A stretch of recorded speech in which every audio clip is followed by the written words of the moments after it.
Hey guys, this is Gabe and Chad from Mount Vernon, here to remind you next Friday, August 16th, we are having drive for your school from 1 to 4.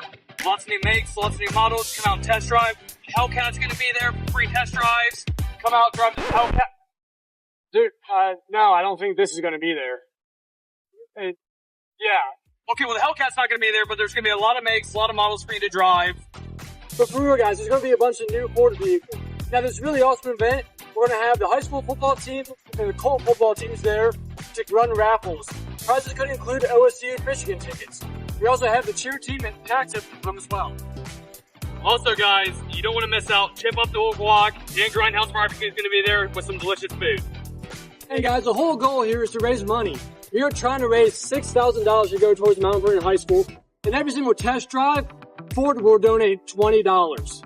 Trust me, guys, it's no obligation. We are not going to call you. I know everyone's favorite thing is to talk to me on the phone, but it's not the goal. It's just to raise money. So come on out and help us reach our goal.